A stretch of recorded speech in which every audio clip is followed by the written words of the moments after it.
Hey, and welcome to the Remotely Review. I'm your host, Remotely. Thank you guys for tuning in today. I want to start out by talking about this incident that happened online. Somebody was Facebook Living or Instagram Living or whatever, and a video surfaced. And it looks like a parent spanking a child, and a small child, maybe like 4 or 5 years old. She spanked the child because the child was dancing to Beyonce and Megan Thee Stallion's Savage remix. Look, I was shocked, flabbergasted, appalled by the whole thing, okay? Where'd they do that at? You know? Why would you spank the child for dancing to a Savage remix? You know?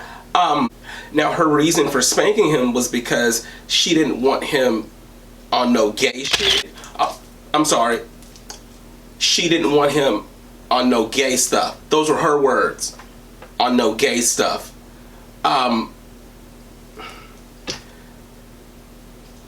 It's 2020 right now, okay?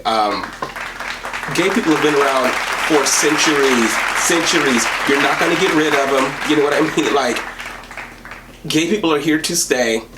You probably have a friend or a relative that is gay, bisexual, whatever, okay? You know somebody who's gay, all right? People need to let that die out. Like, stop the hate. People are always talking about, oh, let's be equal. I want equality all around. Really? Is that what you really want?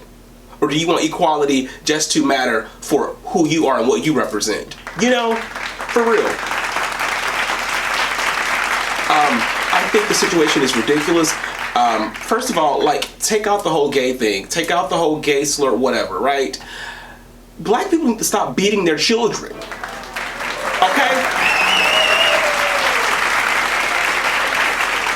That's slave mentality. Okay? You got that from your master. All right? That stuff has been handed down from generation to generation to generation, and it has been baked into our DNA.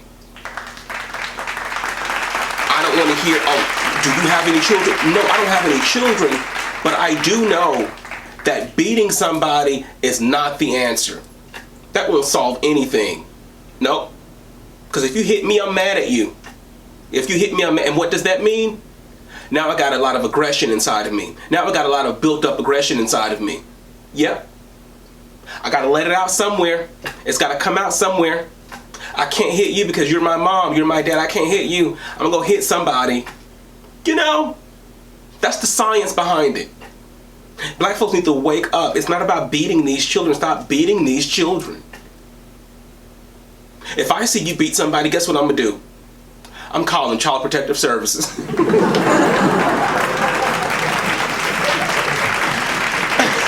I'm serious.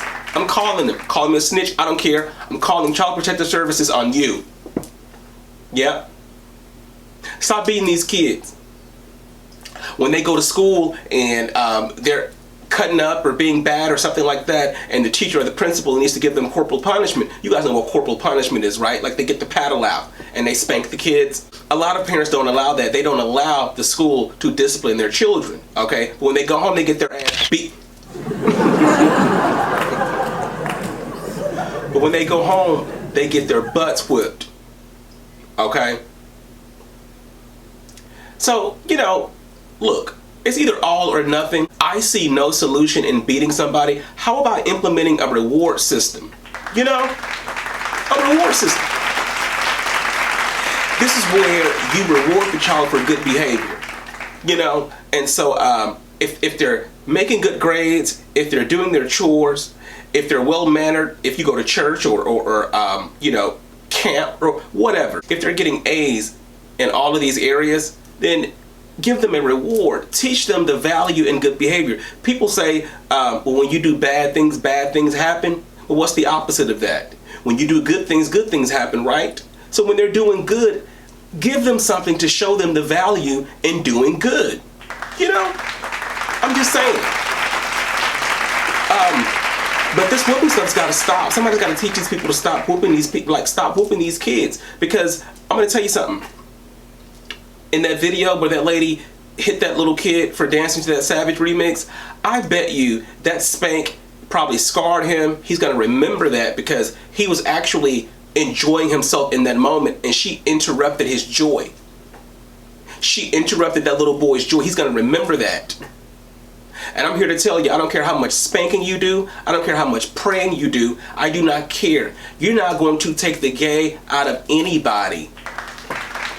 If that's who you are, that's who you are. You might try to suppress it. You might try to lie.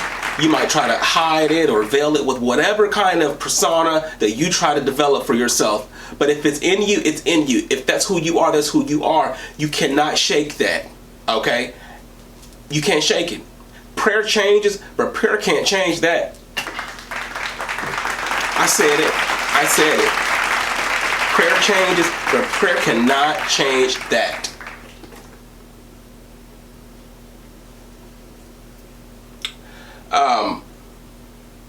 You know, and so it's a big debate right now. Like everybody's talking about it. It's an issue. I haven't really checked out anybody's YouTubes or vlogs or whatever. I've just seen the headlines. Like the headlines are all over the internet. It's all over social media about this person spanking the kid. Now, initially they thought that the mother was responsible for spanking the kid, but the mother actually released a video. And she was sitting there with the kid, and she introduced herself along with the kid, and she cleared the air. She cleared her own name and let us know that that was not her in that video spanking that kid. It was an auntie. Some younger girl, like an auntie, hit the kid. You know, let me back up. Some homophobic younger girl, some auntie. That's who she is. That's how we're going to describe her, okay? Some young homophobic. It's been, you know what I mean? Like,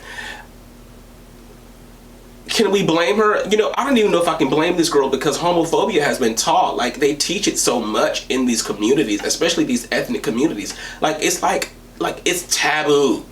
You know, look, I'm a part of the community, and I don't consider myself to be taboo at all. I've never considered that stuff to be taboo. It's just a different lifestyle. You know, and it takes, don't get me wrong, it's not meant to be forced. You know, I wouldn't dare try and force my lifestyle on anybody. You don't do that, because, you know, you're going to believe what you believe, period. You know, I can do my best to help you or to try and guide you in understanding why this is a legitimate lifestyle and why it should be considered the norm. But it's up to you to change. It's up to you to change. I can't force you to change.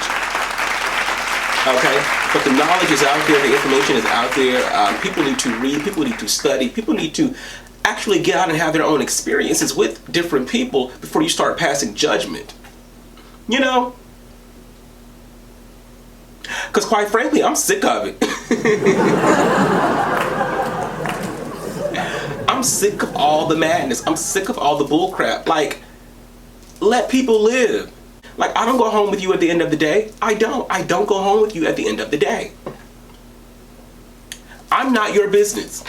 I'm not your business. Okay? If you need some, go get some, but I'm not your business.